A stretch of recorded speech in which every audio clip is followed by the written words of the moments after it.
எல்லாருக்கும் வணக்கம். இன்றைக்கான வீடியோ ரொம்ப இன்ட்ரெஸ்டிங்கான வீடியோ. அதாவது ஆவாரம் பூ யூஸ் பண்ணி டீ போட போகிறோம். ஸோ அதுக்கு ஏன் இங்கே வந்திருக்கிறோம், ஐயனார் கோயிலுக்கு வந்திருக்கோம் அப்படின்னு கேட்குறீங்களா? ஆவாரம் பூ அப்படிங்கிறது இந்த மாதிரி ரோட்டோரத்தில் சாதாரணமாக வரக்கூடிய ஒரு பூ தானே. பூவை பறிக்க வந்திருக்கோம், வேறு ஒன்றும் கிடையாது. எல்லாருக்கும் வணக்கம். நான் டாக்டர் கார்த்திகேயன். ஆவாரை பூத்திருக்க சாவாரை கண்டதுண்டோ அப்படிங்கிற பழமொழி எல்லாருக்குமே தெரிஞ்சிருக்கும். காசியா ஆரிகுலேட்டா அப்படின்னு ஆங்கிலத்தில் அழைக்கப்படக்கூடிய இந்த ஆவாரம் பூவுக்கு மிகப்பெரிய ஒரு நன்மை இருக்கு. அது நம்ம சர்க்கரை வியாதியில இருக்கு அப்படிங்கிறது எல்லாருக்குமே தெரிஞ்ச விஷயம் தான். ஆராய்ச்சிகள்ல இது சர்க்கரை அளவுகளை குறைக்கக்கூடிய அந்த இன்சுலின் செக்ரீஷன், இன்சுலின் ஹார்மோன் சுரப்பை அதிகப்படுத்துறத பார்க்க முடியுது. எந்த அளவுக்கு ஆவாரம் பூவுக்கும் சர்க்கரையை குறைக்கிறதுக்கும் சம்பந்தம் இருக்குன்னா, சர்க்கரைக்கு நம்ம பொதுவாக சாப்பிடக்கூடிய கிளைபிசைடு, கிளைபியூரைடு, கிளைமிப்ரைடு, பயோக்ளிடசோன், டால்பியூட்டமைட், குளோர்புரோபமைட் போல பல மருந்துகளோட டோசேஜ், ஒருவேளை நம்ம அந்த மாத்திரை சாப்பிட்றோம் அப்படின்னா அந்த மாத்திரை சாப்பிடும்போது இப்போ நான் செஞ்சு காமிக்கக்கூடிய இந்த ஆவாரம் பூ டீ அப்படிங்கிறது கொஞ்சம் ஜாக்கிரதையாக தான் எடுத்துக்கணும். ஏன்னா இது ரெண்டுக்கு இடையில இன்ட்ராக்ஷன் ஏற்படலாம். இது ரெண்டும் சேர்ந்து ஒருவேளை சர்க்கரை அளவுகள் மிக அதிகமாக குறையக்கூட வாய்ப்பு இருக்கு. அப்படிங்கிறதுனால இன்சுலின் முதற்கொண்டு எந்த ஒரு மருந்துகள் எடுத்துக்கிறீங்க அப்படின்னாலும் அவங்க ஆவாரம் பூ டீ எடுத்துக்கிறத உங்க டாக்டரோட கன்சல்டேஷனோட தான் எடுத்துக்கணும். மற்ற எல்லாருக்குமே ஆவாரம் பூ டீ மூலமா பல நன்மைகள் கிடைக்குங்கிறதுல சந்தேகமே கிடையாது. இது நிழல்லே இருக்கிறது கிடையாது, கம்ப்ளீட்டா வெயில்ல தான். கண்டிப்பாக நிழலில் அது வளர்றதில்ல போல இருக்குது. ஃபுல்லாக இந்த மாதிரி வெயிலில் நல்ல சூரிய வெளிச்சம் இருக்கிற இடத்துல தான் இந்த பூ வளருது. ரோட்டு ஓரத்தில் பறிக்கிறத விட இந்த மாதிரி காட்டுக்குள்ளே பறிக்கிறதுங்கிறது நல்லது. ஏன்னா நம்ம வாகன புகை போன்ற விஷயங்களால் ரொம்ப பூ ஒரு மாதிரி சாப்பிடக்கூடிய அளவில் இருக்காது. ஸோ ஆவாரம்பூ ஆவாரம்பூ பறிச்சாச்சு, ரெடியாக இருக்கு. டீ போட போகலாங்களா? ஆவாரம் பூவை தனியாக பறிச்சாச்சு. 2 டம்ளர் தண்ணி ஊற்றிக்கலாம். தண்ணீர் இப்போ கொதிச்சிருச்சு.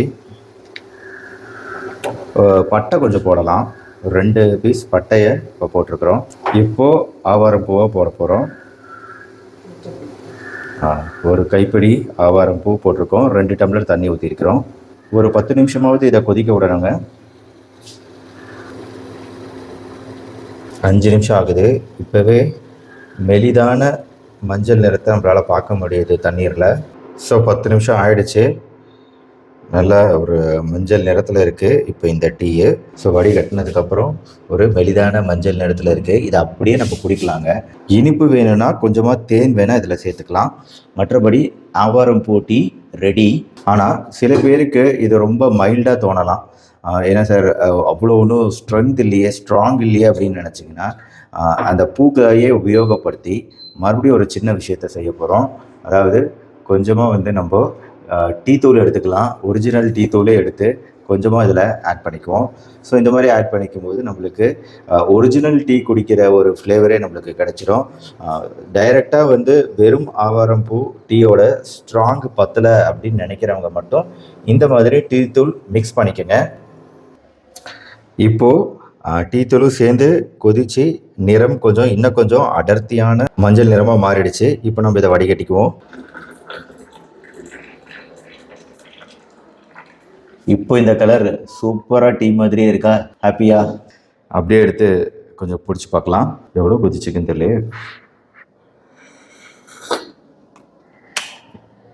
டீ தூளோட டேஸ்ட் ரொம்ப ஜாஸ்தியாக இருக்குது. ஆவாரம் பூ எந்த அளவுக்கு இறங்கியிருக்குன்னு தெரியல. ஏன்னா டீ தூள் ரொம்ப ஸ்ட்ராங்காக இருக்கிறதுனால ஆவாரம் பூவோட டேஸ்ட்டு காலி பண்ணிடுச்சுன்னு நினைக்கிறேன். ஸோ ஆவாரம் பூ மட்டும் டீ தூள் சேர்க்காமல் நம்ம பண்ணோம் இல்லையா, அதுவும் தனியாக எடுத்து வச்சுருக்கோம். அதையும் குடிச்சு பார்ப்போம். இதுவே ஒரு தனி டீ டேஸ்ட் வருது. அப்படியே டீ மாதிரி தான் இருக்குது சாதாரணமாகவே. நான் கூட ஏதோ சாதாரணமாக இருக்கும்னு நினச்சேன். ஆனால் உண்மையிலேயே ஒரு டீ மாதிரியே ஒரு டேஸ்ட் வருது இந்த ஆவாரப்பூக்கு. ஸோ அதனால நம்ம டீ தூள் சேர்க்கணுங்கிற அவசியமே கிடையாதுன்னு நினைக்கிறேன். என்னன்னா இதுக்கு நிறைய ஆராய்ச்சிகள் நம்மளுக்கு ஆங்கில மருத்துவ சைடு தேவைப்படுது. ஆனால் ஆயுர்வேத மருத்துவத்திலையோ சித்த மருத்துவத்திலையோ இது பலகாலமாக இதோட பூ, மொட்டுக்கள், தண்டு, இலைகள், வேர்கள்னு எல்லா பகுதியுமே மருத்துவ நன்மை வாய்ந்ததாக கருதப்பட்டு உபயோகப்படுத்தப்பட்டு தான் வருது. சர்க்கரை நோய் மட்டும் இல்லாமல் மூட்டு வலி, தசை வலி போன்ற விஷயங்கள்ல உபயோகப்படுத்தப்பட்டு வருது. மலச்சிக்கல், கான்ஸ்டிபேஷன் பிரச்சனை இருக்கிறவங்களுக்கு உபயோகப்படுத்துறாங்க. கல்லீரல் பிரச்சனை இருக்கிறவங்க, யூரினரி இன்ஃபெக்ஷன் ப்ராப்ளம் இருக்கிறவங்க, இன்ஃபேக்ட் மேல் இன்ஃபர்டிலிட்டின்னு சொல்லிட்டு ஆண்களுக்கு இருக்கக்கூடிய ஃபர்டிலிட்டி ப்ராப்ளம் முதற்கொண்டு பல விஷயங்களுக்கு உபயோகப்படுத்தப்பட்டு வருது.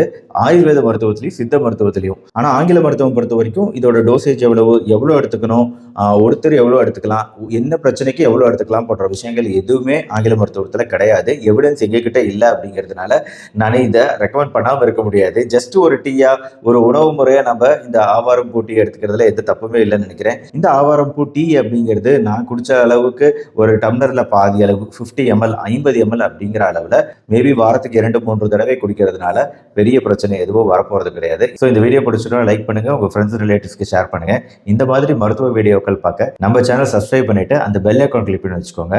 நாளைக்கு மறுபடியும் மீட் பண்ணுவோம். நன்றி, வணக்கம்.